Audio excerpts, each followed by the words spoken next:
What's up guys, welcome back to the channel. So earlier this year, as part of my 2019 goals and resolutions, I told myself, let's make more videos. This year in particular, I was like, let's go weekly. Let's do 52 videos, one a week for the rest of the year and see where that gets us. Ultimate goal being, let's try to hit 10,000 subscribers by 2020. So if you want to do me a huge favor, just hit that subscribe button down below and help me out. And in the meantime, what I'll do in exchange is show you kind of behind the scenes this setup. So I put this setup together because I needed something quick that I can just jump in front of the camera and sort of turn everything on, power it up, and get it done. I'll show you what's behind the scenes next.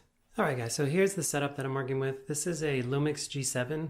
It's got an Olympus 12-40 zoom lens on it. I've got the Rode VideoMic Pro attached to this extension arm. That allows me to use the audio. It runs directly into the Panasonic G7. This is a Yongnuo YN300 ice light, or it's like an ice light knockoff. Basically it provides power, but that's really the main key light that I'm using.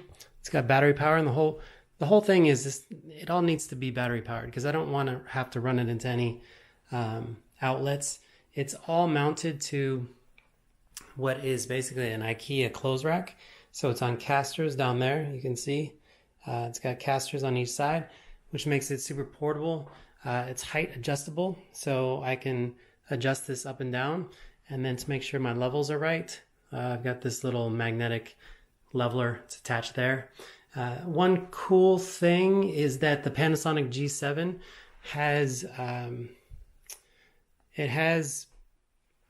the ability to import the footage through a camera adapter directly into the phone. So I do a lot of editing on my phone, and a lot of where I actually upload to YouTube is directly from the phone.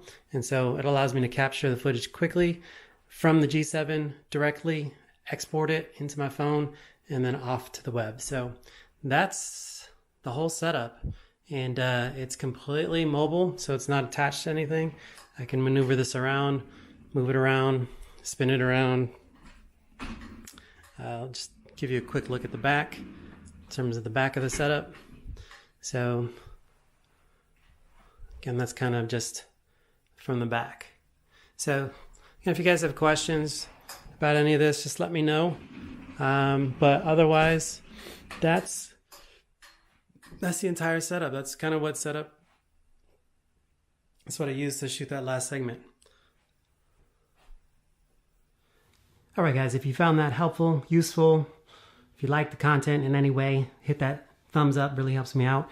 Subscribe, like I said before, road to 10K. It's going to be tough, but I think we can get it done. Thanks for watching. Peace.